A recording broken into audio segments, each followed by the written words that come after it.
Kia ora. My name's Nick Leggett. I'm the proud Mayor of Porirua City. In Porirua, we've got a very high proportion of young people. In fact, the highest proportion of kids of any community in New Zealand, with over 25% of our community being under the age of 15. That's a special privilege and a special responsibility. For the 50-year history of our city, Porirua has been a springboard for success for many generations of young people. We want to ensure that continues. As such, a group of community leaders have come together to form Shine in our city. Shine's going to look at new ways of delivering educational opportunities and better outcomes for young people living in Porirua.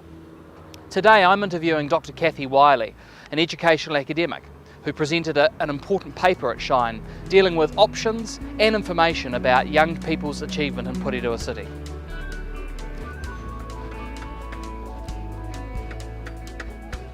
What are the most important things we can do to encourage learning in young children? We can provide them with activities that develop those learning muscles, that get them to use language, get them to interact with adults and other people in ways that keep extending them, and give them the opportunity to try different things out, find things that interest them, and that teach them about the value of setting goals and persevering and achieving those goals. Yes.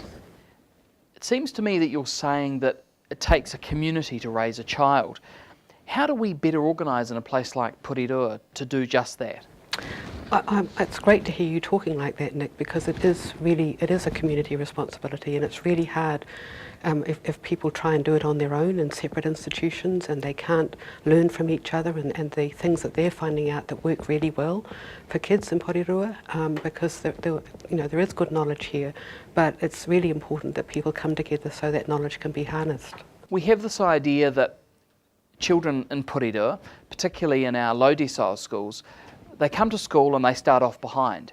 And the system does a good job, and the teachers in Porirua do a good job of propelling them in that first couple of years. And then they fall back again. And what we know is from research that once a child falls back by year 3 or 4, they're actually never going to catch up.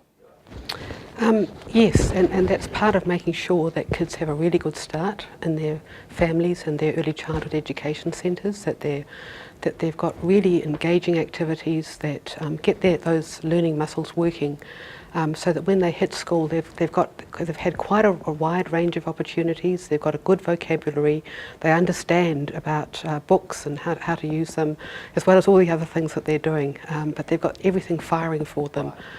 So it's partly making sure they've got that early foundation, because that does carry through school.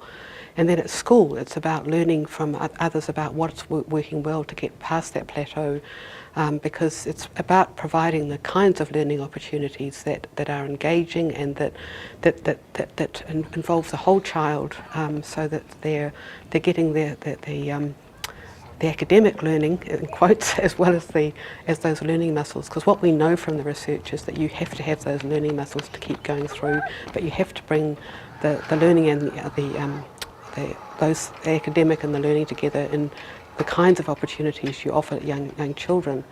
And that's where you need educators to be working together across the institutions and working with people outside who can provide some expertise to really get that lift that's needed for kids. We've got a very fragmented system, because we ask every institution to pretty well do it on its own, so we've got a lot of reinvention of the wheel occurring. It's not the most effective way to really to move forward. So I think it is time for people to come together and pool their knowledge and work together and share some of the resources that they've got, so that we can offer meaningful pathways for all our young people. At the Shine Summit, there was some discussion and some support for thinking about Porirua as a single education campus. What do you think of that?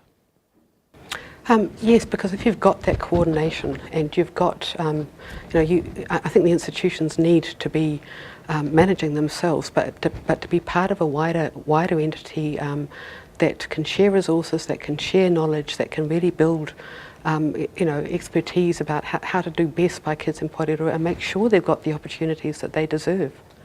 What does potential change imply for community participation, for professional development amongst teachers, and for governance? It's a way of signalling to the community that education really matters in Porirua, and it's a way of bringing the, I can see governance as actually bringing together the different communities, the businesses, the NGOs, everybody who cares about what happens in Porirua, bringing them together in one room to talk about the direction it should go and making sure that the educational institutions have both the support that they need and the ways to work together collectively to learn from each other and to use that knowledge for the children of Porirua.